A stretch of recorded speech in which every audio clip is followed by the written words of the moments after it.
Комплекты для звукозаписи — это подборка оборудования, купив которую вы сразу же сможете приступить к записи. Сегодня у нас на обзоре сразу два комплекта. Первый выстроен на базе Focusrite Solo, второй выстроен на базе Focusrite 2.2. И та карта третьего поколения. Друзья, всем привет! Вы находитесь на канале «Давай запишем», где мы с вами говорим о про-аудио. Поехали! В каждом комплекте мы с вами найдем внешнюю звуковую карту, микрофон, провод красненький фирменный для этого микрофона, наушники, а также кучу бесплатных плагинов и 2 цифровых рабочих станции в подарок. Оба аудиоинтерфейса двухканальные. Их главное отличие заключается в том, что к первому мы можем подключить один микрофон и один инструмент, ко второму мы можем подключить либо 2 микрофона, либо 2 инструмента с помощью джеков, либо микрофон и инструмент. Тут уже вариативность за счет комбо-входов у нас возрастает. Да, первый канал закрыт микрофоном, на который мы сейчас пишем звук, но будьте уверены, что там еще один комбо-вход. В целом карты очень похожи, тут одни и те же преды для микрофонов, тут одни и те же преобразователи, вот только отличие во внешности. У каждого канала есть индивидуальное усиление, на каналы можно подать фантом, тут на 2 канала, здесь только на один, на первый канал. Есть Direct мониторинг без какой-либо задержки, здесь он просто реализован в виде кнопочки, здесь он немножечко расширен, есть Direct мониторинг в стерео, то есть мы слышим 2 канала, разбросанных в левое и в правое ухо, есть Direct мониторинг в моно, то есть мы все это дело слышим строго по центру. Усиление на выход, конечно же, оно тут раздельное. Здесь наушники и, естественно, громкий контроль, и здесь также наушники и громкий контроль. Функция Air. Кстати, функция Air фирменная фокусрайтовская. Здесь она дана на первом канале, здесь она дана на первом и на втором канале. И, естественно, если вы записываете музыкальный инструмент, то стоит активировать инструментальный режим. Здесь и, опять же, здесь такие кнопочки имеются. Если мы посмотрим на карточки сзади, то видим пару выходов в виде джеков для подключения мониторов. Ну и, конечно же, разъем USB Type-C для подключения к компьютеру. Раз у нас есть такая возможность подключить сразу 2 микрофона в эту двухканальную карту, то давайте сравним звучание фирменного микрофона от Focusrite, который идет в комплекте, с микрофоном фирмы Marantz под названием MPM 1000. Звучит он как-то так. Ну а как звучит микрофон от Focusrite, вы уже слышали. На всякий случай я вам напомню, звучит он именно так.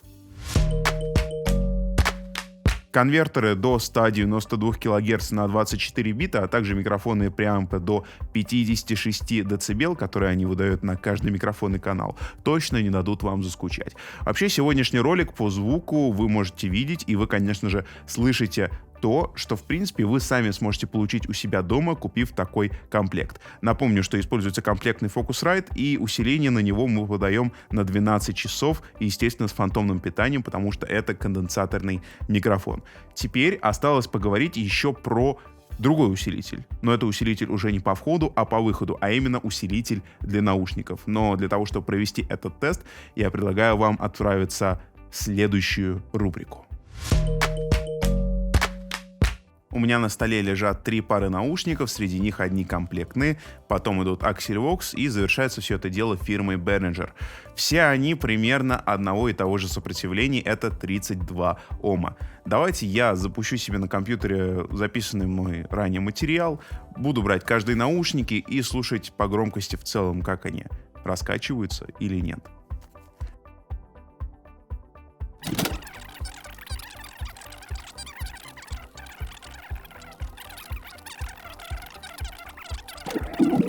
Я слушал записанный свой голос с очень маленьким уровнем, на котором, в принципе, я хотел проверить, на что способны вот эти самые ушки. И, в принципе, эти карты, они могут работать со всеми ушами, поскольку эти уши низкоомные, и поскольку нам в комплекте прикладывают как раз-таки наушники на 32 Ома, это здорово.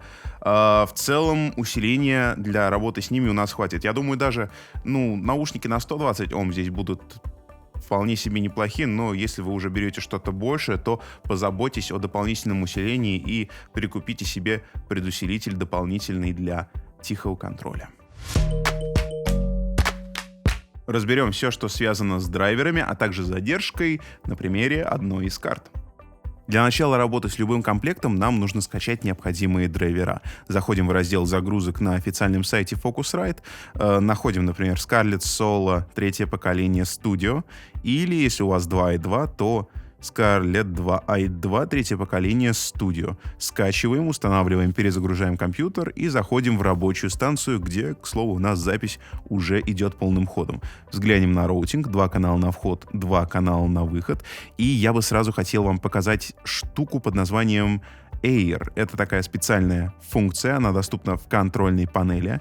И на корпусе карты тоже имеется переключатель и на первой, и на второй карте. Она изменяет звучание, характер звучания предусилителя. Это такая своеобразная эмуляция звучания фирменных фокусрайтовских предусилителей, которые стоят, достаточно дорого и звучат соответствующе. Давайте попробуем ее активировать. Функция Air активирована, звук действительно преобразился, он стал таким более легким, более воздушным, более верхастым. Давайте назад вернем. И вот так, я напомню, звучит микрофон. Опять же, это комплектный микрофон сейчас. Звук, который вы получаете прямо-таки из коробки. Закроем контрольную панель и попробуем пощелкать буфер, чтобы понять, что у нас здесь творится с задержкой. Естественно, запись я остановлю, чтобы звук у нас при этом не прыгал.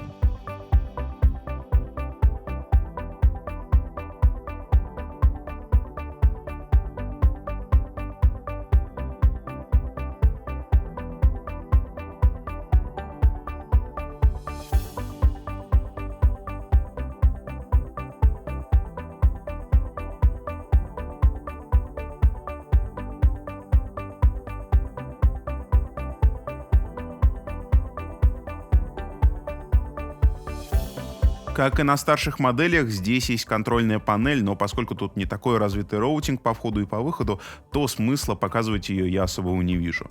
Там можно задать функцию Air, там можно переключить режим работы входного канала. В принципе, для чего-то большего она особо и не нужна. Все то же самое у нас вынесено на лицевую панель корпуса. Давайте лучше послушаем эти карточки в работе на финальном тесте. Пригласим небольшую группу и что-нибудь с вами запишем.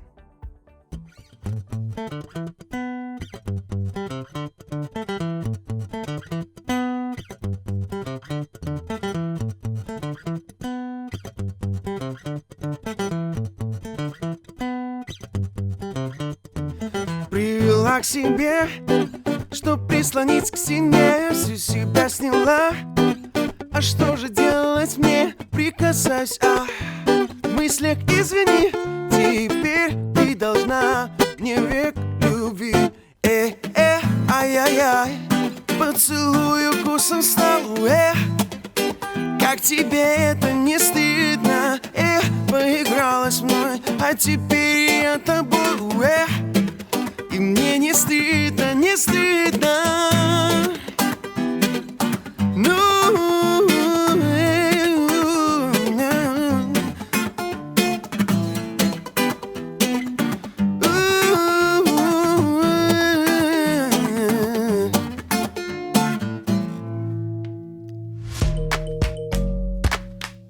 Если вы ищете для себя комплект, который будет звучать сразу из коробки, то это хороший выбор. Опять же, если вы будете писать один микрофон, берем соло. Если вы будете писать 2 микрофона, или если вы понимаете, что через какое-то время вы будете вести подкаст, и у вас будет соведущий, и нужен будет второй микрофон, то 2,2. Выбор очевиден. Комплекту можно посоветовать как людям, которые не особо разбираются в звуке, но которые хотят получить вполне себе достойный звук на первое время, так и людям, которые писались до этого на что-то, такое низкопробное, и которые хотели бы передвинуть звук своего голоса записанного или голоса на стримах на новый уровень. Ну и, конечно же, не забывайте, что в комплекте с каждым интерфейсом идут наборы VST-плагинов, а также несколько бесплатных рабочих станций, на которых действительно можно круто сэкономить. Друзья, это был обзор на канале «Давай запишем». Если он вам понравился, то ставим лайк, пишем в комментариях, что вы думаете по поводу и того аудиоинтерфейса, подписываемся на канал и отслеживаем обновления. Ведь впереди много нового, интересного и, конечно же, про аудио. Пока. Так, секунду, я... Давайте все какие-нибудь поправки сделаем. Да, Ничего не получается. Да. Стопаем, да? По-любому. Я не стопал. Расфокус. Хорошо, не стопаем. Я пишу. Еще раз. Все удаляем. Все говно.